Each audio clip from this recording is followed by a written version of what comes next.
A esta hora se respira confusión, incertidumbre ante el futuro de esta ley de inmigración de Texas, la conocida SB4. Y es que un tribunal federal de apelaciones la bloqueó de última hora luego de que la Corte Suprema permitiera que fuera implementada. Ha sido un tanto confuso, tanto para autoridades como para la gente en las calles. Así es, bueno, como ustedes saben, esta ley otorgaría a las autoridades locales de ese estado el poder detener a los inmigrantes indocumentados, incluso deportarlos. Lorraine Cáceres nos tiene las reacciones que se viven a esta hora. Lorraine, cuéntanos, por favor, porque hay mucha confusión. Así es, muchísima confusión. La Corte de Apelaciones estará escuchando el día de hoy los argumentos para determinar si la ley SB4 debe permanecer en pausa hasta que se determine su legalidad. La ley fue aprobada en noviembre del año pasado y desde entonces ha estado en medio de una batalla legal en las Cortes. Estaba pautada para entrar en efecto en vigor este mes y el martes la Corte Suprema rechazó una petición de la administración Biden en la que pedían intervención para mantener esta ley en pausa. Así que por unas horas el día de ayer la ley entró en vigencia y eso por supuesto aumentó el pánico en la comunidad. Escuchemos. Ando con miedo, no se cree. Ando con miedo en la calle manejando porque de saber que en un rato me puede parar y ya no voy a regresar a mi casa, ya no voy a ver a mis hijos, mis nietos.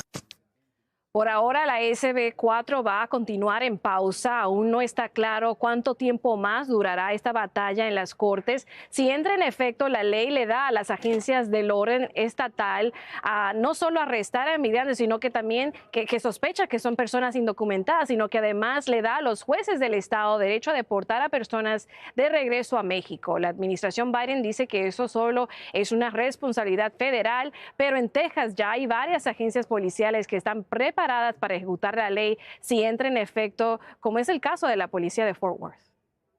El proteger las fronteras y ejecutar las leyes de inmigración debe ser responsabilidad de las entidades estatales y federales.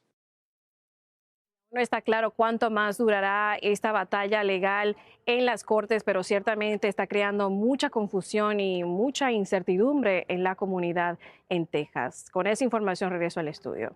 Bueno, y justamente más adelante aquí estaremos conversando con un abogado de inmigración, Lorraine, para conocer las implicaciones que tiene todo esto, especialmente el precedente que puede también tener para varios estados del país, como por ejemplo el estado de Florida. Muchísimas gracias por la información.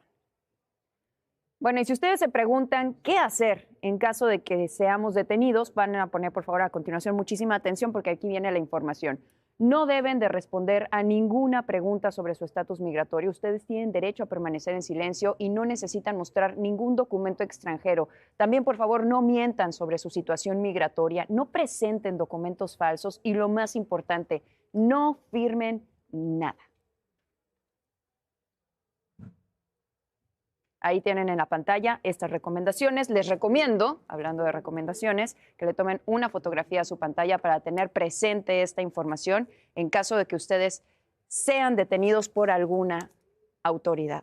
Alejandro, gracias. Cambiando de tema, una victoria a medias. Esto es lo que obtiene el expresidente Donald Trump anoche en las primarias presidenciales. En Ohio gana incluso el candidato al Congreso apoyado por el exmandatario. Pero por otro lado, las encuestas a pie de urna no lo favorecen, como tampoco sus últimas declaraciones con respecto a los judíos americanos.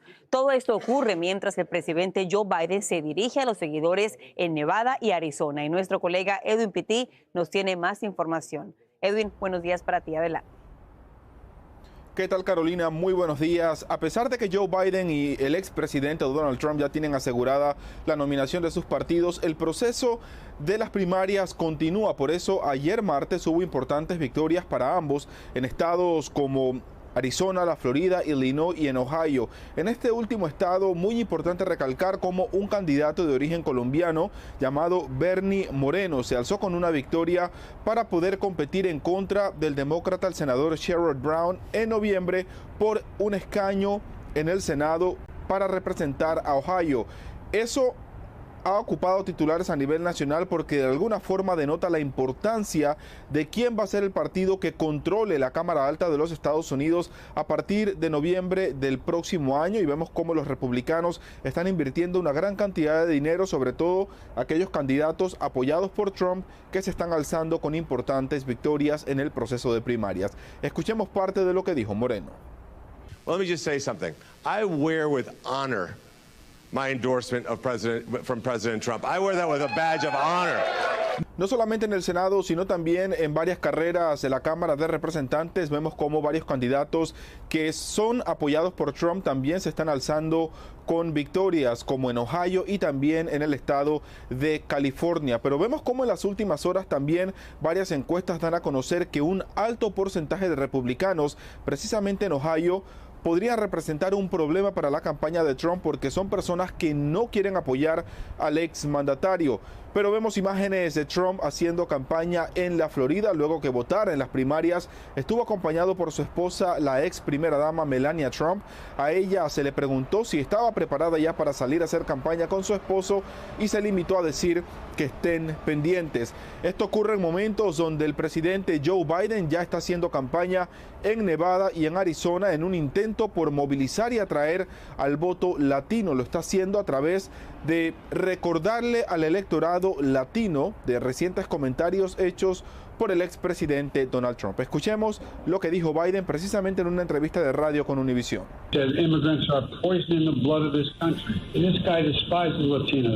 Para la campaña del presidente Biden es de suma importancia poder contar con el voto latino y por eso no están escatimando a través de una campaña muy fuerte para atraer y conquistar ese voto, sobre todo en Arizona y en Nevada, donde el voto latino sería clave.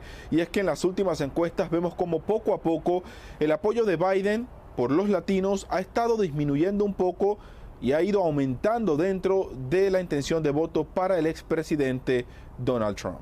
Caro. En medio de todo esto, Edwin, te pregunto, Trump sigue recibiendo críticas por sus comentarios sobre judíos que votan por demócratas. ¿Qué nos puedes contar?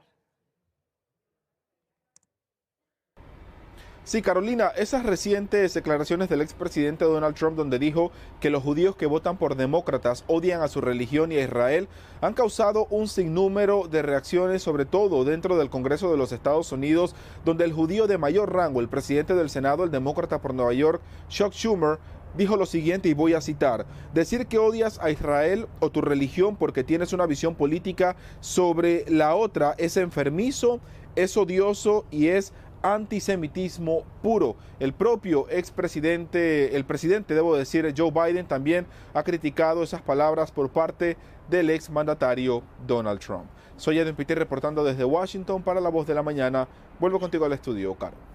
Ya está candente esta época electoral, Edwin. Muchísimas gracias. Escuchen por favor la siguiente historia. Un niño de 3 años que conducía una camioneta, así como lo escuchan, atropelló y mató a una menor de 2 añitos en California. Juan Carlos González en vivo nos tiene los detalles. Juan Carlos, te saludo. Cuéntanos por favor cómo es posible que esto haya sucedido. Explícanos por favor.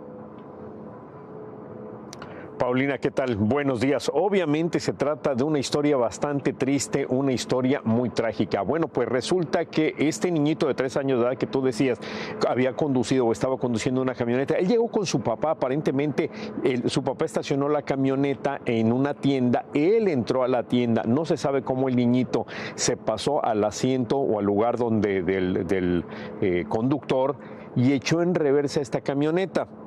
Muy cerca de ahí estaba otro señor con su niñita de apenas 2 años, iba a cumplir 3 años de edad, y cuando iba en reversa esta camioneta atropelló a la niñita, la llevaron al hospital, pero desgraciadamente falleció la niñita Aileen Sánchez. Su papá obviamente y toda la familia están completamente destrozados por este accidente. Aparentemente ellos estaban apenas pues armando un puestecito de tacos cuando ocurrió esta tragedia. Obviamente el papá dice no puede ser que sea un accidente nada más. El papá de la niñita que falleció dice esto debería de ser más un descuido. Esto sucedió en la localidad de Woodland, muy cerquita de la capital de California, la ciudad de Sacramento. Ahora, ¿qué está pasando? Hasta el momento, hasta donde sabemos, en este momento no se han presentado cargos en contra de nadie. Sin embargo, las autoridades pues están tratando de determinar qué fue exactamente lo que pasó y si hay algún tipo de responsabilidad en contra, especialmente de la persona que dejó esta camioneta al niñito de apenas 3 años de edad dentro y que él, de esta camioneta, y que él se fue a la tienda. Así es que hay que esperar a ver en qué termina este caso, pero por ahora pues obviamente es una muy lamentable noticia, muy triste noticia. Regreso ahora contigo al estudio. Qué gran tragedia, Juan Carlos. Muchísimas gracias por este reporte. Te mando un fuerte abrazo.